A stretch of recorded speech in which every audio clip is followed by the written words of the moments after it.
बिस्मिल्लाहिर्रहमानिर्रहीम। अस्सलाम वालेकुम। फूड एंड रेमेडीज़ में आप सबको खुशामदीद। आज मैं आपके लिए लेकर आई हूँ एक मज़ेदार से दाल गोश्त की रेसिपी, जिसमें हम इस्तेमाल करने जा रहे हैं चने की दाल। ये मेरे पास चने की दाल है 1.5 पाव। और इसको बनाने का तरीका ये है कि पहले हम दाल बॉईल करेंगे। तो मैंने इसे धो लिया है। अब मैं पानी डाल दूँगी। पानी डाल के हम इसको सिंपल बॉईल करने के लिए रख दें। तो चलें फ्लेम को ऑन करते हैं और दाल को सिंपल, कुछ भी इंग्रेडिएंट नहीं डालेंगे और ऐसे हम बॉईल करने रख देते हैं। मैंने फ्लेम को ऑन कर दिया है और दाल को हम बॉईल आने तक, गलने तक के लिए छोड़ देंगे। जी, तो दाल आप देख सकते हैं दाल में बॉईल आ गया है। ये जो दाल में झाग आता है इसे निकाल लेना चाहिए, क्योंकि जो दाल के जो मुज़िर असरात होते हैं वो जो है इस झाग में मौजूद होते हैं। तो बस अब हम फ्लेम को जो है वो स्लो करके इसको पकाएंगे दाल गलने तक के लिए। जी, यहाँ पे तो मैंने ले लिया है 1/2 kg जो है मेरे पास बीफ है। आधा किलो मैंने गोश्त ले लिया है और हम इसमें 3 प्याज़े डालेंगे। बड़े साइज़ की 2 प्याज़े हैं और एक मेरे पास दरमियाने साइज़ की छोटी प्याज है। तो हम इसमें ज़्यादा मसाले ऐड नहीं करेंगे। 3 प्याज़े डालेंगे हम और बाकी के इंग्रेडिएंट्स में इसमें डालूंगी। हमें हल्दी पाउडर चाहिए, इसके लिए धनिया पाउडर चाहिए, लाल मिर्ची का पाउडर चाहिए, ठीक है, नमक जाएगा हस्बे ज़रूरत और कुटी लाल मिर्चें। तो चलें हम इसमें मसाला जार डाल लेते हैं और अदरक लहसुन पेस्ट। जी, तो यहाँ पर मैंने वो जो 3 प्याज़ें थी वो चॉप करके डाल दी हैं, रफली चॉप की हैं। जब हम गोश्त को गलने के लिए रखेंगे तो ये जो हमारी प्याज़ें हैं ये बिल्कुल मेल्ट हो जाएंगी। अब हम इसमें डालेंगे अदरक लहसुन पेस्ट। तो ये मैंने अदरक लहसुन पेस्ट ले लिया है। एक बड़ा खाने का जो सालन वाला चम्मच होता है, सालन का चम्मच ले सकते हैं आप, वो ले लें। हल्दी पाउडर जाएगा 1.5 टीस्पून, धनिया पाउडर 1.5 टीस्पून,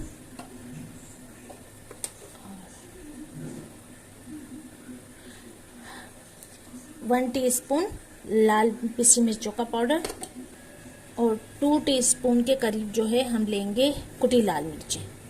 अब हमारा नमक जाएगा हस्बे ज़रूरत। ऑयल डाल रहे हैं हम सालन वाले 4 चम्मच।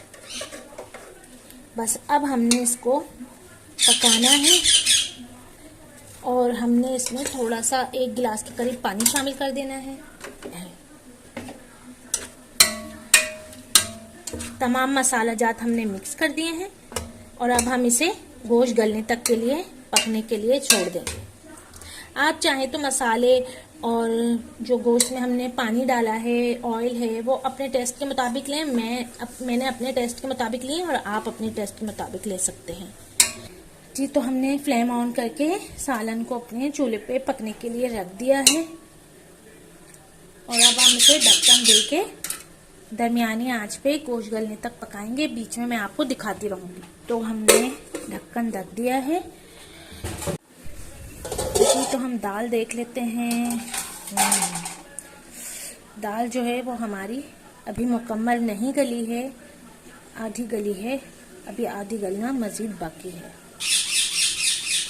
दाल गल गई है लेकिन अभी हमें इसे मज़ीद गलाना है, तो अभी हम इसे मज़ीद पकाएंगे। हमारा ये जो गोश्त है इसमें बॉयल आ चुका है, ठीक है। फ्लेम को हमने थोड़ा सा मज़ीद बढ़ा दिया है और हम इसे गोश्त गल जाने तक के लिए पकाएंगे। हम यहाँ पे देख लेते हैं कि हमारी दाल जो है वो कितनी गल गई। हमारी दाल जो है वो एकदम बिल्कुल गल चुकी है, पानी बिल्कुल ख़त्म हो चुका है। यहाँ पे नमक डालेंगे दाल के मुताबिक। तो यहाँ मैंने दाल के हिसाब से नमक ऐड कर दिया है और मैं इसे अच्छी तरीके से घोंट लूँगी, पत्ते में ही घोंट लूँगी इसको।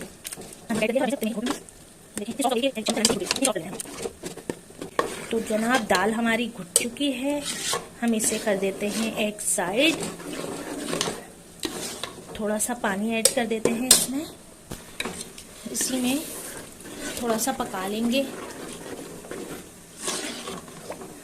दाल हमारी अच्छे तरीके से घुट गई है। जब तक इसमें बॉयल आ रहा है हम इसको एक साइड पर देखिए ढक के रख दिया है हमने यहाँ इसको। और अब हम अपना ये गोश्त चेक कर लेते हैं। इसमें भी पानी ख़त्म हो गया है। ये आप देख सकते हैं कि पानी बिल्कुल ख़त्म हो चुका है और ऑयल ऊपर आ चुका है। तो हम इसे अच्छे तरीके से भून लेते हैं। यहाँ इस स्टेज पे हम इसमें शामिल करेंगे टमाटर और गरम मसाला, 2 टीस्पून फुल गरम मसाला।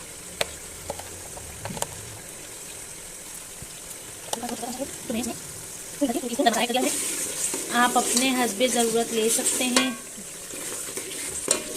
कोई इशू नहीं है। जितना आप पसंद करें उतना गरम मसाला ऐड कर दें और इसे अच्छे तरीके से भून लें। आधा किलो मेरे पास टमाटर हैं जो कि मैं इसमें ऐड करूँगी। और ये मेरे पास है थोड़ी सी इमली, इसे मैं पानी डाल के भिगो के रख दूँगी। तो मैंने इसमें डाल दिया है पानी जी। तो यहाँ पे मैंने टमाटर जो हैं वो रफली चॉप कर लिए हैं। अब मैं इन्हें ग्राइंड कर लूँगी। मैंने टमाटर का पेस्ट बना के इसमें शामिल कर दिया है। हम साथ भी बना सकते थे टमाटर डाल के इस ग्रेवी को, लेकिन हमने नहीं बनाई, इसलिए कि अगर हम साथ टमाटर डाल देते तो जो आजकल टमाटर आ रहे हैं वो इतने जायकेदार नहीं है, तो जो थोड़ा बहुत इनमें टेस्ट होता है वो भी पक पक के ख़त्म हो जाता। तो मैंने इसको बिल्कुल लास्ट टाइम पे डाला है कि इसकी खटास जो है वो बरकरार रहे। अब हम इसको थोड़ा सा 10 मिनट के लिए तेज़ आंच पे इसको पका लेंगे और फिर हम इसमें जो हमारी दाल है उसे ऐड करते हैं। तो आप देख सकते हैं यहाँ मैंने जो टमाटर डाले हैं उनको मैंने पका लिया है सालन में डाल के, अच्छे तरीके से मसाले में डाल के इसको मैं भून रही हूँ। इतना खूबसूरत सा कलर भी आ गया है, ये आप देख सकते हैं।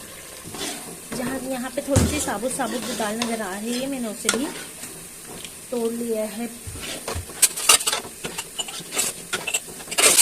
यहाँ पे हमारा सालन भून चुका है, ये देखें तेल ऊपर आ गया है, टमाटरों का पानी भी ख़त्म हो गया है। इस स्टेज पे हम इसमें दाल ऐड कर देंगे है वो हमने इसमें उलट दी है, शामिल कर दी है। माशाल्लाह सुभान अल्लाह कितना प्यारा कलर लग रहा है। ये देखें हमने तमाम दाल इस मसाले में मिक्स कर दी है।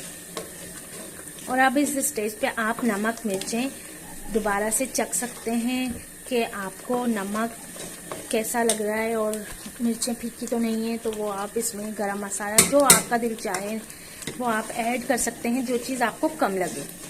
तो अब मैं यहाँ पे नमक चेक करूँगी, इसलिए कि हमने दाल में भी नमक डाला है और सालन में भी नमक डाला है, तो हमें चेक करना ज़रूरी है। मिर्चें तो सही हैं लेकिन नमक कम है, तो मैं थोड़ा नमक ऐड करूँगी। तो यहाँ मैं नमक ऐड कर रही हूँ हस्बे ज़रूरत। और अब हम यहाँ पे ये जो मैंने इमली भिगाई थी, आपने देखा था मैंने इमली भिगाई है, उसका ये पल्प है वो मैं ऐड कर दूँगी, लेकिन थोड़ा थोड़ा, क्योंकि इमली बहुत खट्टी होती है तो हमें बहुत ज़्यादा खट्टा नहीं करना है। लेकिन ये खट्टा थोड़ा सा होगा, क्योंकि जब तक ये खट्टा नहीं होगा तो ये टेस्ट नहीं देगा। तो इसलिए ये मैं थोड़ा सा इसमें इमली का इजाफा कर रही हूँ ताकि ये थोड़ा खट्टा हो जाए। बेसिकली ये है हैदराबादी दाल गोश्त, जो यानी कि जो आम तौर पे हम लोग बनाते हैं, हिंदुस्तानी लोग वो बनाते हैं, इमली नहीं ऐड करते उसमें, ऐसे ही बनाते हैं। तो उससे मुझे तो ऐसा फील होता है कि दिल भारी हो जाता है। लेकिन इमली का इजाफा करने से एक तो ये बहुत ज़्यादा टेस्टी हो जाती है और खाने में भी हल्की हो जाती है। आप बार बार आपका दिल चाहेगा कि आप इसे खाएं। इतना हेवी नहीं लगता दाल गोश्त। होटल पे भी अमूमन दाल गोश्त मिलता है, वो हेवी हो जाता है, थोड़ा सा ही खाया जाता है। लेकिन ये आप आराम से इसको चावल के साथ, दाल के साथ, आप हर चीज़ के साथ इसको खा सकते हैं, रोटी के साथ। हम देख लेते हैं कि हमारी इमली जो है वो कितनी खट्टी है और मज़ीद कितना इजाफा करना है। हमारी इमली जो हमने डाली है, देखिए मैंने थोड़ी सी भिगोई थी और ये इतनी हमारे पास बच गई है और थोड़ी सी मैंने ऐड करी है। आपने इमली थोड़ी सी ऐड करने के बाद चख लेना है कि आपको कितना खट्टा चाहिए, उस हिसाब से आप इमली ऐड करें। कुछ मिक्स हो गया है, अब हम इसमें थोड़ा सा पानी ऐड कर देंगे।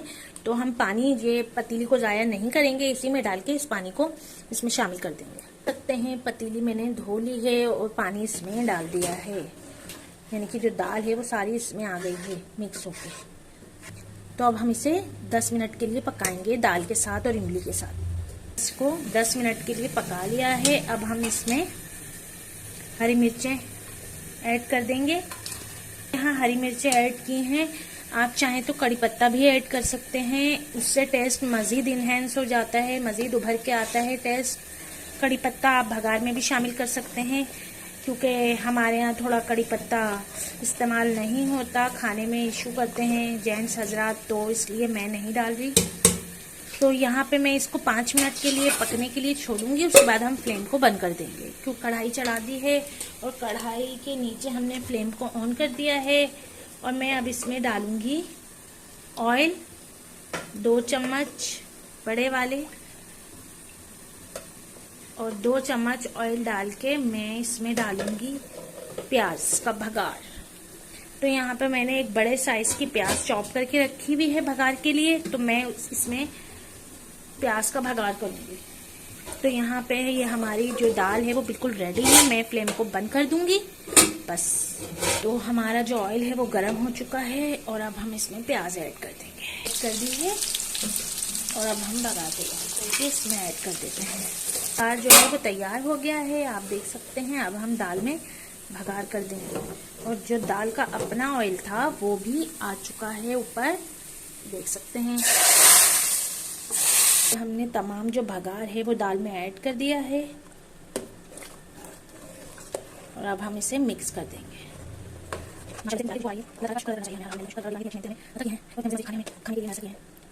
तो अब हम इसे निकाल लेंगे अपने प्यारे से बॉल में।